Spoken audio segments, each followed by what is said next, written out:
ఈరోజు అధికారం పోయిన మారని గొడ్డల్పాటి రౌడీజాన్ని ఈరోజు మనము చూడాలి. ఎందుకంటే గత 2 రోజుల నుంచి గుంటూరు జిల్లాలో వైసీపీ నాయకుడు మాజీ ఎమ్మెల్యే మహమ్మద్ ముస్తఫా, అంటే గుంటూరు ఈస్ట్కి ఆయన ఎమ్మెల్యేగా ఉన్నారు. ఆయనకి కొన్ని వ్యాపార లావాదేవీలు ఉన్నాయి సూరిబాబు అనే వ్యక్తితో. ఎందుకంటే ఆయనకి ఒక పొగాకు ఎక్స్పోర్ట్ సంస్థ ఉంది. అయితే కొన్ని లావాదేవీల వల్ల అక్కడ ఇద్దరికి పొసక్క సూరిబాబు తన యొక్క పొగాకు బేళ్ళని వేరే వ్యక్తికి సరఫరా చేస్తున్నాడు. అయితే వాళ్ళ కుమారుడు అభి పొగాకు బేళ్ళని లారీ డ్రైవర్తో కలిసి తీసుకొని వెళ్తుంటే మహమ్మద్ ముస్తఫా కొడుకైన బషీర్ వాళ్ళిద్దరినీ అడ్డుకొని లారీల్ని అభి అంటే మీరు ఇక్కడ గుర్తుపెట్టుకోవాల్సిన వ్యక్తి, ఆయన నూజివీడికి సంబంధించిన వ్యక్తి. ఆయన ఒక ఎస్సీ దళితుడు. ఆ దళిత కుటుంబానికి చెందిన వ్యక్తులు వ్యాపారం చేసుకుంటే వాళ్ళు ఎంత అడ్డగోలుగా వాళ్ళని కిడ్నాప్ చేసి దాడి చేసి వాళ్ళకి సంబంధించిన ఒక ప్రైవేట్ వసతి గృహంకి తీసుకెళ్ళి ఏ విధంగా వాళ్ళని బెదిరించారో మీరు చూడాలి. ఎందుకంటే ఈరోజు గత 5 ఇయర్స్లో, అంటే జగన్మోహన్ రెడ్డి ఉన్న 2019 నుంచి 24 వరకు ఈ ఎమ్మెల్యేలు కానీ ఎంపీలు కానీ డీపీటీ పథకంలో దోచుకో పంచుకో తినుకో అనే పథకంలోనే ఏ విధంగా దోచుకున్నారు, ఏ విధంగా వాళ్ళ అధికార మదంతో విరవీగారు, మరి అధికారం పోయిన తర్వాత కూడా ఏ విధంగా పేట్రెళ్ళిపోతున్నారో మీరు ఈరోజు గమనించాలి. ఎందుకంటే ప్రజలు వాళ్ళ అక్రమాలని వాళ్ళ రౌడీజాన్ని గుర్తించి 11 సీట్లతో కూర్చోబెట్టారు. కనీసం ప్రతిపక్ష హోదా కూడా రాలేదు. అయినా కానీ వాళ్ళ మైండ్ సెట్ కానీ బుద్ధిలో కానీ ఎలాంటి మార్పు లేదు అనేది ఈరోజు ఈ యొక్క సంఘటన ఒక నిదర్శనం. ఎందుకంటే పోలీసులు వెంటనే ఆ ఘటనకు స్పందించి నేరస్తుల్ని, తర్వాత అందులో ఎవరైతే ఇన్వాల్వ్ అయ్యారో 5గురిని అరెస్ట్ చేయటము. అంటే ఎవరైనా కానీ చట్టంకి చుట్టాలు ఉండరు, పోలీసులు వాళ్ళ పని వాళ్ళు చేసుకెళ్తారు. ఎన్డీఏ కూటమిలో ప్రజలకి ఎలాంటి రక్షణ ఉన్నది అనేది ఈరోజు మనం నిదర్శనంగా చూసుకోవచ్చు. అంటే ఈరోజు వాళ్ళు చేస్తున్న దౌర్జన్యాలు, వాళ్ళు చేసిన అక్రమాలు, మరి కిడ్నాప్లు, దాడులు ఇవన్నీ చూస్తుంటే మనము ఒక సెయింట్ ఉంటుంది సినిమాల్లో, కుదిరితే ఒక కప్పు కాఫీ, కుదిరితే 4 మాటలు అన్నట్లు వాళ్ళు ఎలాంటి దాడులు చేస్తారంటే కుదిరితే 3 దాడులు, మరి కుదిరితే 3 కిడ్నాప్లు, లేకపోతే హత్యలు. ఇది వాళ్ళ యొక్క మైండ్ సెట్. అయినా కానీ ఇంత జరుగుతున్న జగన్మోహన్ రెడ్డి మరి ఒక పార్టీ పెట్టి, ప్రాంతీయ పార్టీ పెట్టి మాజీ సీఎంగా ఉండి మరి ఆయన ఏం చేస్తున్నారు? గుడ్డి గురానికి పళ్ళు తోముతున్నారా అని ఈరోజు నేను అడుగుతున్నా. ఎందుకంటే అధికారం లేకపోయినా ప్రాణాలకి మరి స్వేచ్ఛకి భంగం వాటిస్తున్న వీళ్ళందరినీ మరి వైసీపీ ప్రభుత్వం ఏం చేస్తుంది? వాళ్ళ కూటమిలో మరి మేము ఎంత ప్రజలకి నిష్పక్షపాతంగా, పారదర్శకంగా ఎలాంటి పాలన అందిస్తున్నాం? ఎక్కడైనా కానీ హత్యలు కానీ నేరాలు కానీ జరిగితే ఇమ్మీడియట్గా తక్షణమే వాళ్ళ మీద యాక్షన్ తీసుకుంటున్నాం. మీ ప్రభుత్వంలో మీరు గమనిస్తే దళితులకి ఎంతమందికి అంటే ఆల్మోస్ట్ 59,000 మంది మరి దాడులు జరగటం, 191 మంది వాళ్ళు హత్యలు గావించబడటం మనం చూసాం. ఇందులో మీరు మరి ముఖ్యంగా ఎప్పుడు గమనించాల్సిన విషయం ఏంటంటే జగన్ మామ నేను మీకు అండగా ఉంటాను అని ఎలక్షన్ల ముందు అని చెప్పి ఆ జగన్ మామ ఎప్పుడు మామగా లేడు. ఆ మామగా ఎవరికి ఉన్నాడంటే నేరస్తులకు మైన మామలాగా ఉన్నాడు.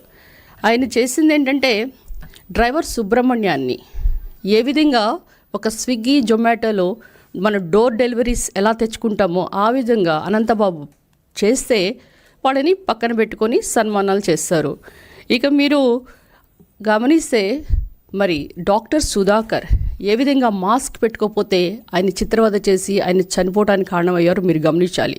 అధికారమే వాళ్ళకి ఆయుధం, అరాచకమే వాళ్ళ ఆచరణ. ఇది వైసీపీ నేరస్తుల పార్టీ, ఫ్యాక్షన్ పార్టీ అని వాళ్ళు గుర్తు చేసే విధానం. ఎందుకంటే యథా రాజా తదా ప్రజ అంటారు.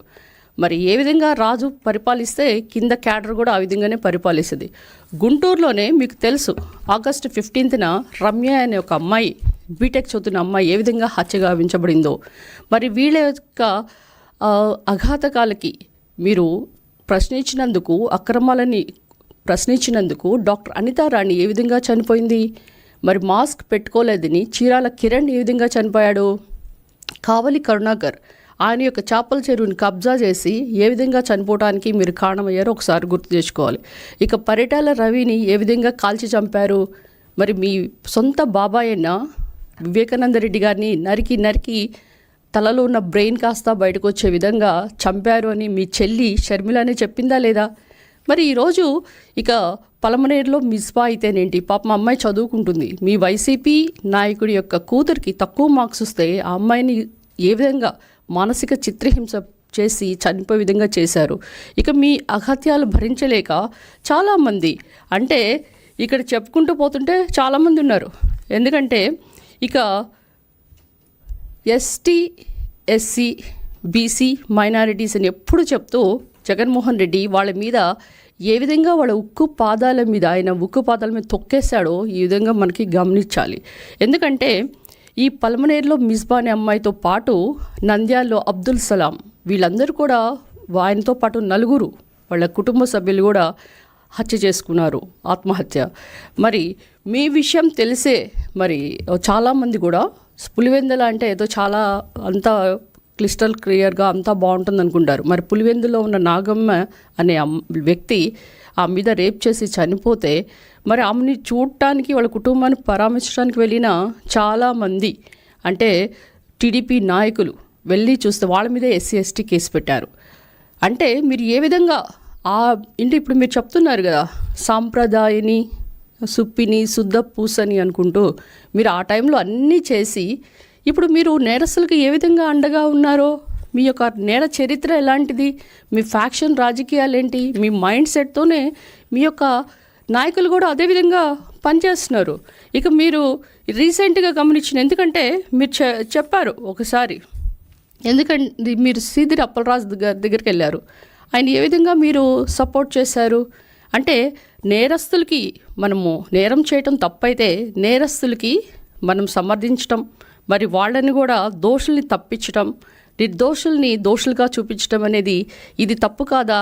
మరి ఇది మాజీ మంత్రి అయిన జగన్మోహన్ రెడ్డి, మాజీ మినిస్టర్ అయిన సీదిరి అప్పలరాజుకి తెలీదా?